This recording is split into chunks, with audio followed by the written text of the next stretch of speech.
Hey, yo, my friends! My name is Ilya from Growth Band. And you know what? The most important thing when it comes to cold emailing is not your personalization. It's not the amount of follow-ups you send. It's not the time when you exactly send your messages. It's not about how good your cold emailing copywriting is, right? And so on and so forth. The most important thing when it comes to cold emailing is your deliverability.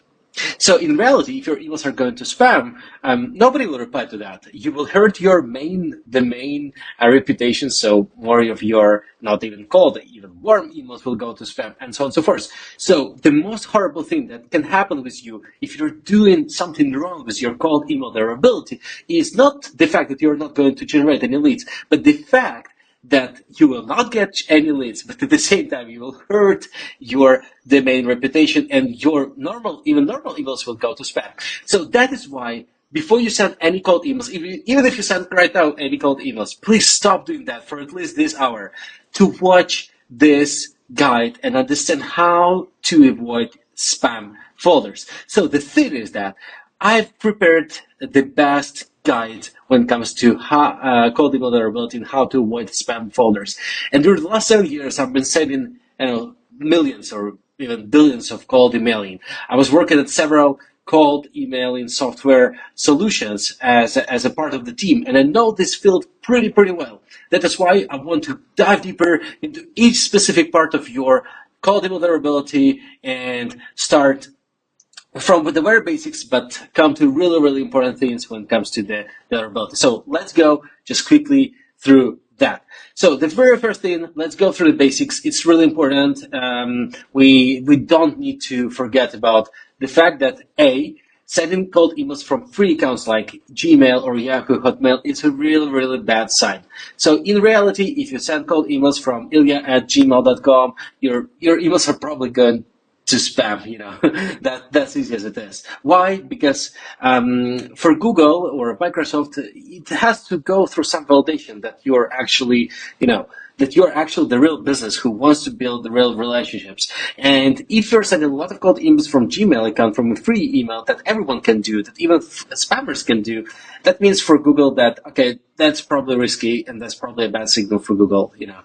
The second thing is sending from general emails like info@yourdomain.com. Even if you have your business email, right? With your main domain, etc. But if you send it from info or general or sales at yourdomain.com, that's a really bad sign for Google. That's usually what spammers are doing. Why? Because they want to send this in an anonymized way, etc. So all of those signals are spammy signals for Google and Microsoft, so don't do that.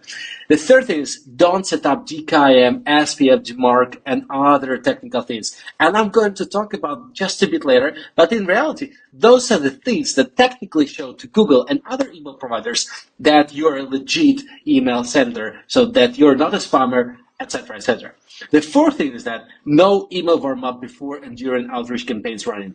I will gonna talk about this email warm-up pretty soon, and that's a really important thing. The fifth then, sending generic templates with no personalization. So if Google or Microsoft sees that you're sending so many cold emails that are just, are too generic, are too irrelevant, and everyone is not engaging with those cold emails, you're probably acting like a spammer, right? So that is why please avoid that.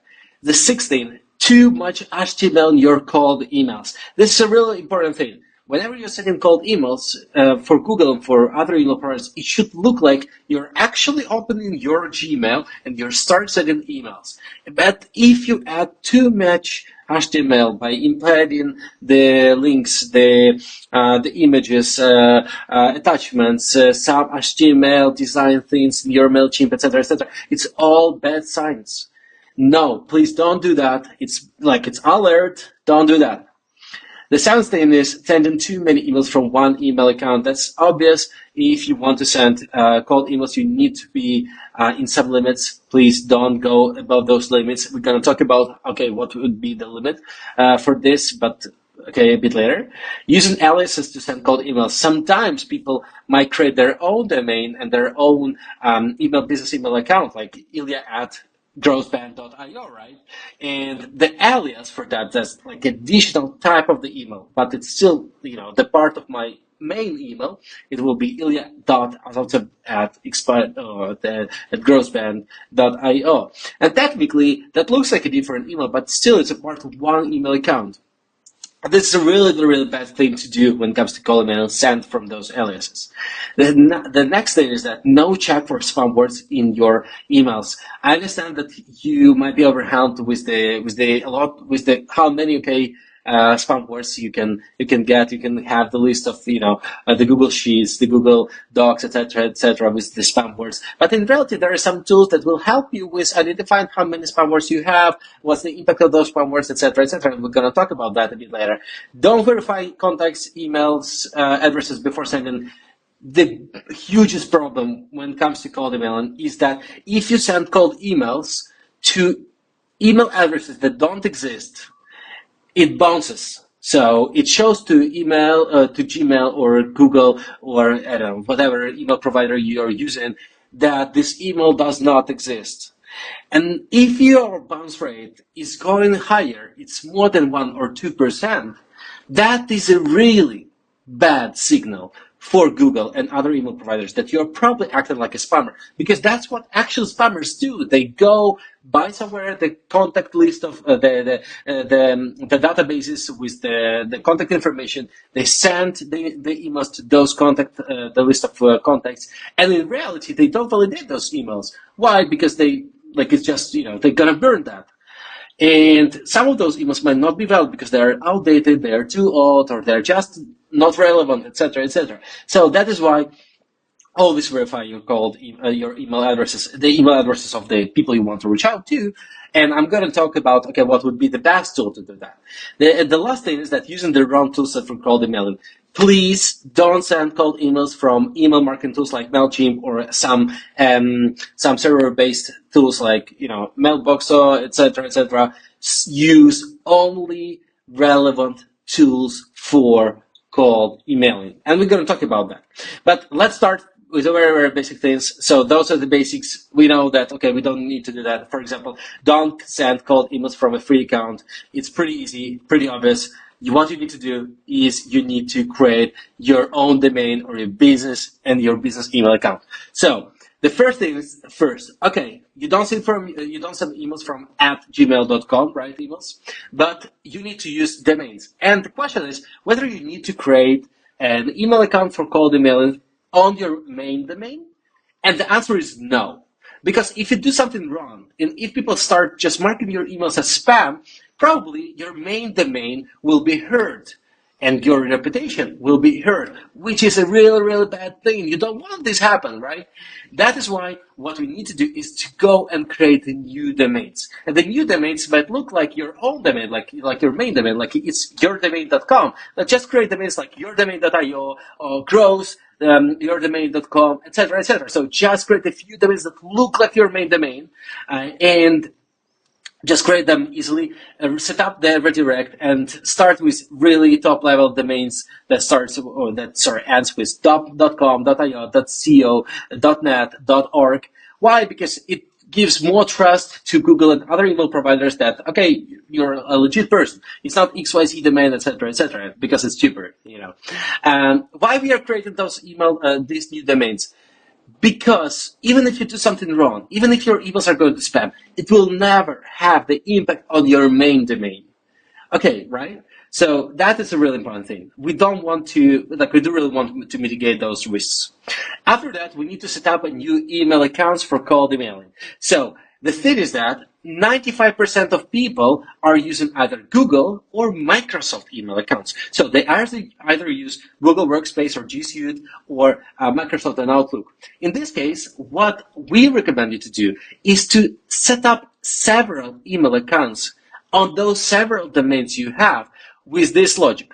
If all of your all of your potential clients are actually small businesses, it's better to use Google Workspace. So create more Google accounts for your cold emailing, because the majority of small businesses are actually using Google as their email provider. When it comes to the bigger clients, they're usually using Microsoft.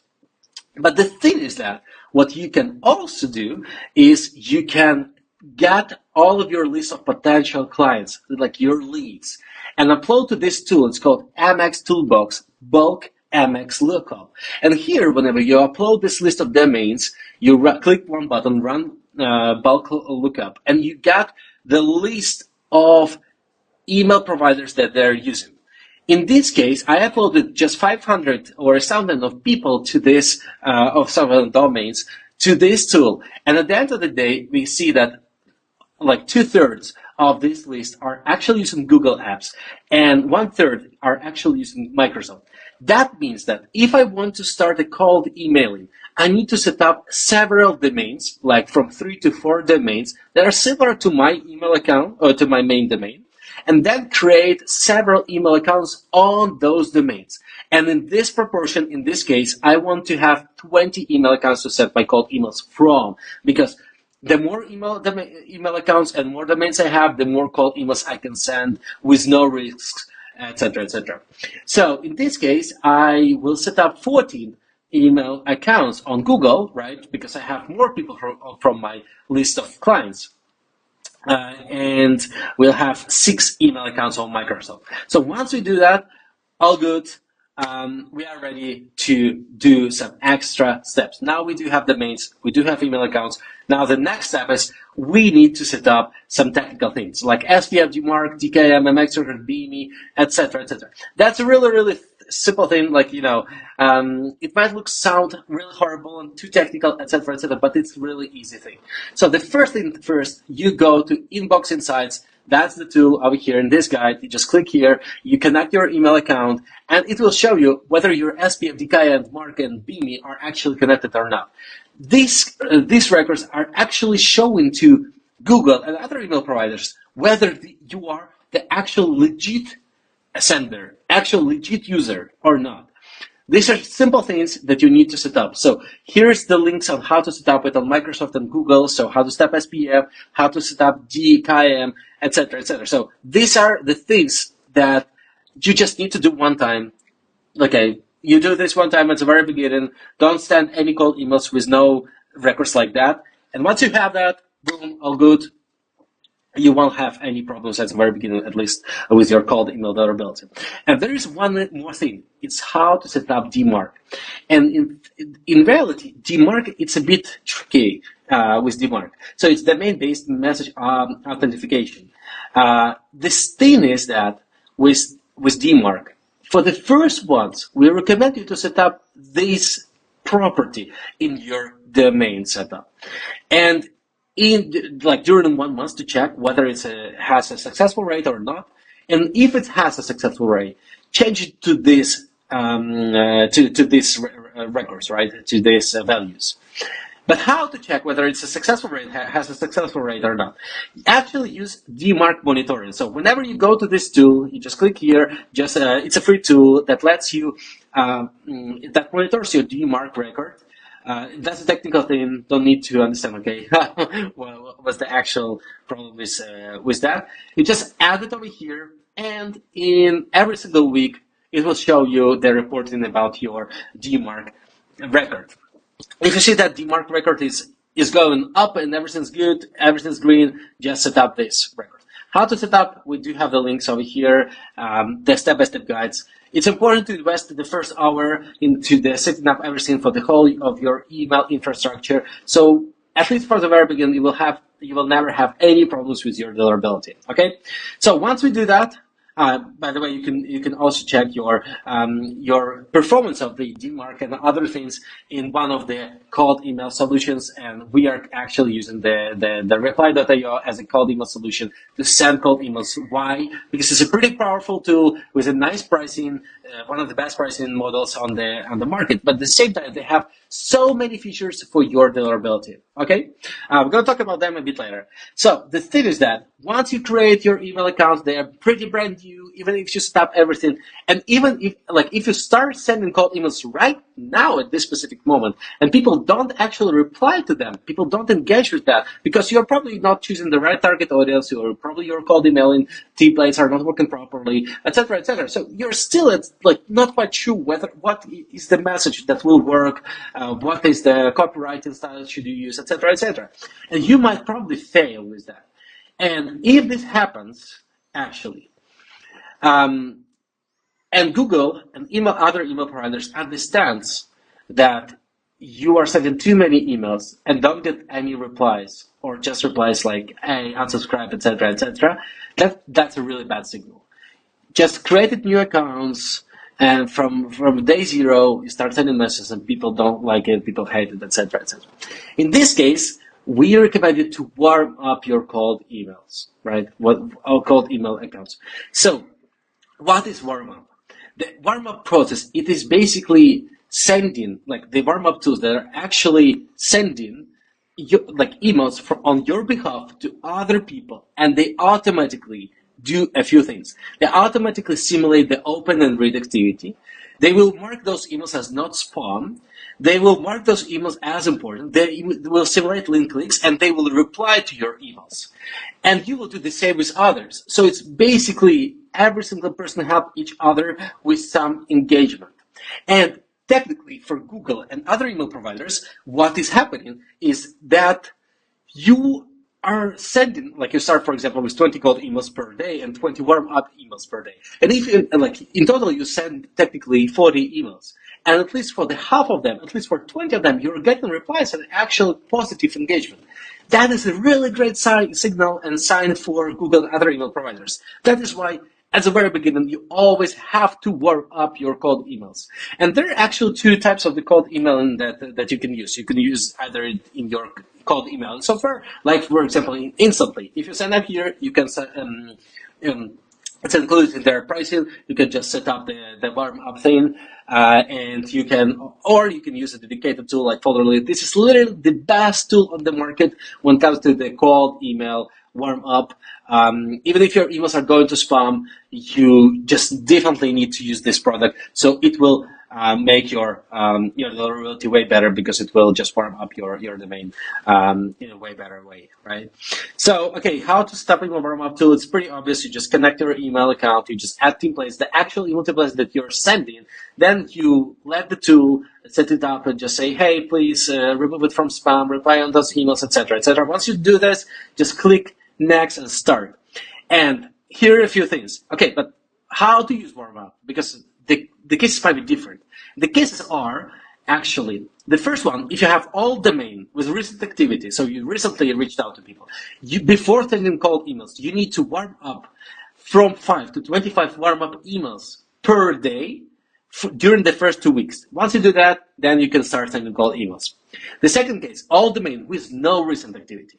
In this case, you need to warm up for 4 weeks, a bit longer. Plus, you need to send more email warm-ups, right, per day.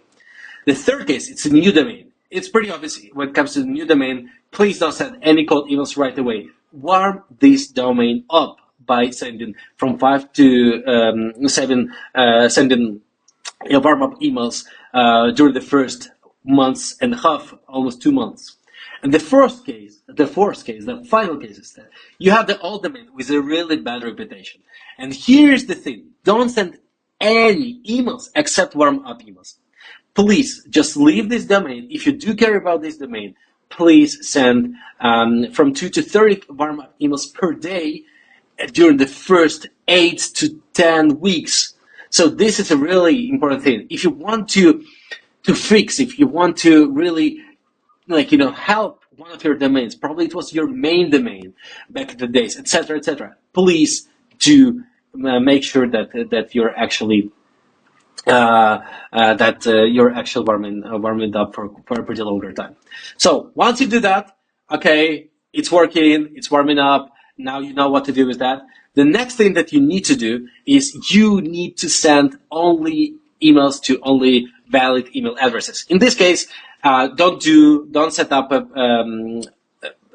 in this case, what you need to do is to reduce the bounce rate. Do you remember I told you about the bounce rate? It's really important to reduce this number. So if you send cold emails to email addresses that don't exist, that's the trigger that you're a spammer. So please reduce this number. Try to minimize this number. How to do that? Basically, before sending any cold emails, uh, um, and you already collected the list of people you want to reach out to, please use the email validation or email verification tool to get only the green, like the green light, only the valid emails, etc., etc.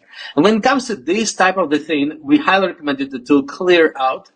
This is the best tool. I made some tests. I've tested like the main tools on the market, and this is the best tool when it comes to the cold emailing, to the cold email address validation. So use it, upload this list, it will return you back the list of valid emails. Boom, that is basically it. You just upload the list, and then you have the green zone. The green zone, this is the list of email addresses you can actually reach out to, right?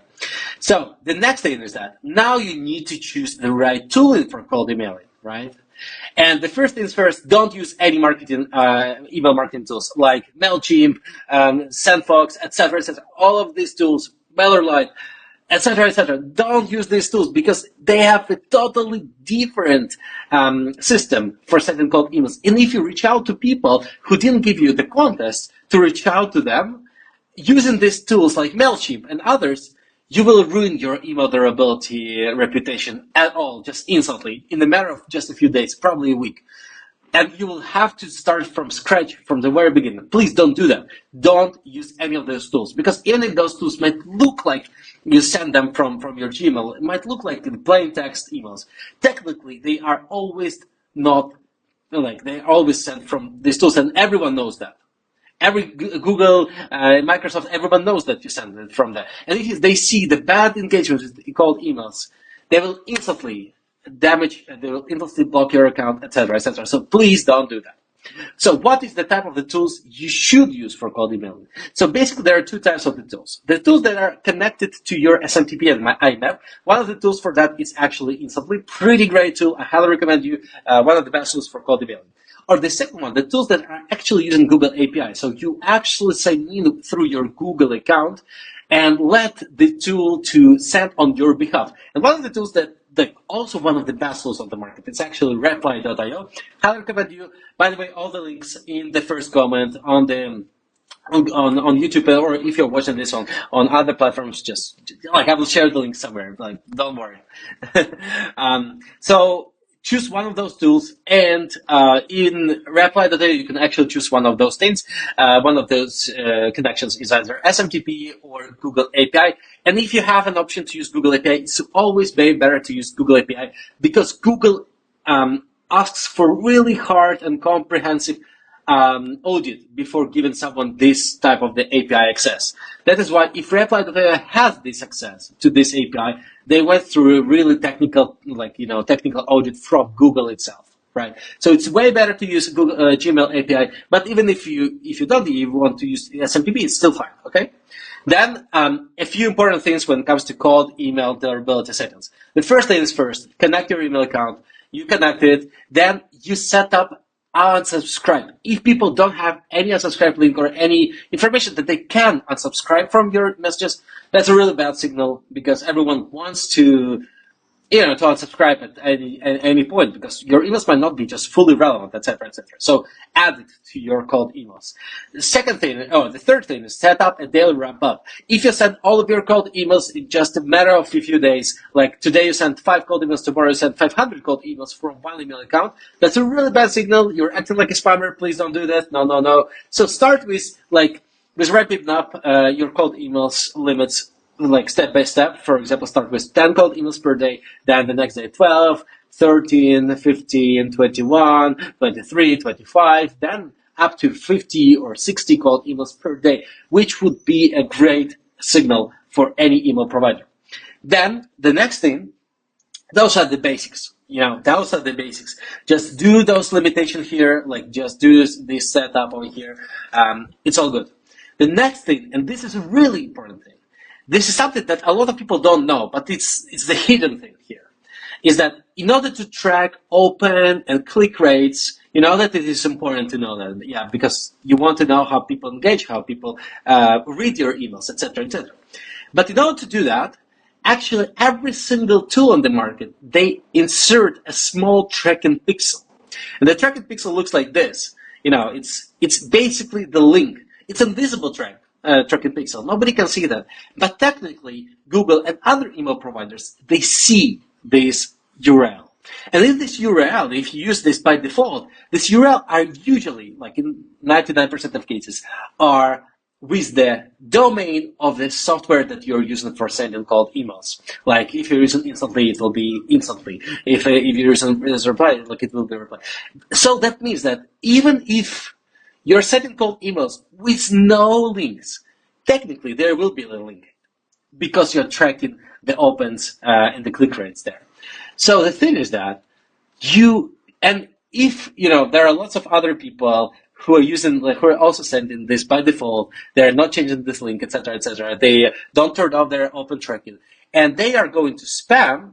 That basically means for Google that, okay, this link probably might be dangerous, right? In this case, I highly recommend it. This is the advanced level of using the cold emailing, and this is the advanced level of cold email deliverability. But what you can do is you can either disable open tracking, and in this case, there will be no pixels in your inserted and embedded in your cold email. But at the same time, you will not be able to see any cold email stats like about the open rate.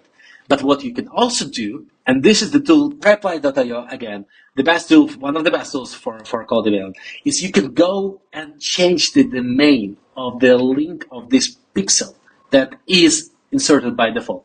So whenever you go to branded links settings, branded links, new link, here you can set up the subdomains settings, and once you do that, all of your emails will have the pixel with your own domain. This is such a cool thing. By default, it reduces a lot of hassle, a lot of problem with your open rate, whether you should track the open rates, but at the same time, you'll probably, are risky. It's probably a bit risky for deliverability, vice versa, etc., etc. So you don't have any of those problems. So that's basically one of the. Another advanced feature that you need to know is that the best thing is whenever one of your clients have Gmail account, like Google account as their business account, you will be sending to them from Google, your own Google account. And if one of your leads have Microsoft account, you will be sending from your Microsoft accounts. This is the best thing, but you can't really control that, right? No, in reality you can. So by using Reply or Instantly again, what you can do is you can, in settings, click matching email providers. And in this case, the tool like reply.io will actually see who is using what. Like you added 100 people, they understand that 70%, like 72 people actually are using Google, and 28 are actually using Microsoft. In this case, it will take your email accounts and your email domains and will send it properly from one email account on Google to another, to the leads on Google. And if you have Microsoft, it will send to Microsoft users. This is a super cool thing. One of the most advanced things that you can do when it comes to the cold email. So, okay, we do have the infrastructure, we do have SFTPS, DKIM, etc., etc. So now the real thing is that you need to send high-quality content, high-quality emails. So let's start with the very first thing. As a very beginning, you need to do some personalization. And if your emails are not personalized, probably you will have really bad results in terms of the replies. But the same thing, that if your emails are too generic, too general, too obvious, too boring, a lot of people will not just reply to you, but also for Google and other email providers, that's a bad signal that, okay, you're just sending this email to literally everyone. So probably you're a spammer. In this case, you have to use some personalization. One of the best personalization things is Clay. We create a lot of guides about how to use Clay because it uses the AI and data enrichment. You just upload the list of your clients. You just say what personalization you want to get, and that creates you the personalization based on this information that you have. It's so cool. It's in this guide. So once you implement this, the first thing, you will get more replies. But the second thing, you will actually get, you will show the positive signals to Google and other email providers. So yeah. The next thing is the spin text. The spin text is, like, let's be honest, 85% of your emails are actually always the same. It's always hi, first name, etc., etc. So what you can do is actually you can always randomize these specific words like hi, hello, hey, etc., etc. So basically, it's the same context. Like you say the same thing, but for Google and other email providers, it's always a new unique email, right? I'm writing to you reasons for my outreach. The reason for my email is, etc., etc. So you see that every single email will be randomized with one of those phrases. And for Google, technically, it will look like, oh, this guy is sending so many different emails, but in reality, it's the same email. So use this in reply.io. You can actually implement this pretty easily. So use it for email durability. Nothing much, like it's not a huge and crucial thing, but it's way better to use that rather than not to use that. Spam words. One of the things is that it's better to use the tools like Inbox Insights. So you can add your own template like this. Just you can either add HTML or plain text template. Once you add that, this tool will show you what are the words that you're using that are more like a spammy words, right? In this case, it's better to use them. It's better to just reduce them. It's better to rephrase something, etc., etc. In reply.io directly, you can also see that, and you will see that, okay, it's okay to use one spam word, but if you have a lot of spam words, okay, that's not great at all. That is why just go here and check this. It's also written here in this guide on how to do that. And that is basically it. Another things like best practices for cold emailing. Just quickly, let's go through that. Don't use UTM mark links. It's obvious. Please don't do that. Control the amount of HTML code you have in your emails. The minimum, the better. You understand that. Don't send attachments in your current emails. Don't send anything with caps or color text. It's also a bad signal because a lot of spammers did that in the past, and even though it looks weird, but in reality, it's just a bad signal. Just don't do that. I don't know why would you do that. And the last thing is that cold email monitoring. So, okay, you did do you create everything, you set up everything, you set up warm up, you create high quality emails, etc., etc. You send in cold emails, you're getting leads. But the most important thing is that your email durability reputation is not static; it's dynamic. So you always need to understand, okay, how things going with your cold emailing durability, and if something goes in the wrong direction, right? So if your open rates are going down and your spam rate is going up, you need to do something with that. And the quicker you do something, the better for your outreach campaigns, because it's always easier to fix the problem when the problem is small and at the very beginning, rather than your whole domain reputation is hurt, etc., etc. So in this case, there are a few things that we're recommend to see. The first one, open rate. If you're sending cold emails and you see that the open rate is going down, down, down, down, down, that's a real signal that your emails are going to spam. Because in reality, if you have 65 plus open rate, it's fine. But even if you have a bit less open rate, like 55%, it's still less than the benchmark, but okay, it's still okay, right? 65%. But if you see the dynamic and it's going down, that's a signal for you that your emails start going to spam. And the second thing is spam rate. One of the tools that I mentioned, it's called Folderly, that shows you how many emails are going to spam. This is one of the best things that you can do, is just add the tool that will tell you exactly how many of your emails are going to spam. So start using that tool. You can get, by the way, the discount there. By the link that you sign up, you will get the discount. I'm sharing the link. And the last thing is that how to fix durability. So once you have this, once you have the problems and you see that, okay, more and more emails are going to spam, what you need to do is you need to reduce the amount of cold emails that you are actually sending and increase the amount of warm-up emails you are sending. So this is pretty obvious. And the last thing is the list of tools that we recommend you for sending cold emails. And not solely, but for the whole email durability. For email domains, it's Namecheap. For email accounts, Google and Microsoft. For email durability audit, it's Inbox Insights and Postmark. For email warm-up tool, Folderly or Instantly, and email outreach tool, Reply or Instantly. That's basically it. That's the most extensive guide I've ever done when it comes to the code vulnerabilities. There are so many links, so many additional insights, etc., etc. So what you can do, just go to this link, just go through this checklist, all the things, and implement those lessons, those tactics, those strategies. Once you do that, you will not have any problems with your code vulnerability and you will avoid spam. So please do that. And if you like all of this content that we are sharing with you, please subscribe to our blog at blog.growthband.io and please share it to anyone you feel that it might be relevant. Thanks a lot. Bye bye.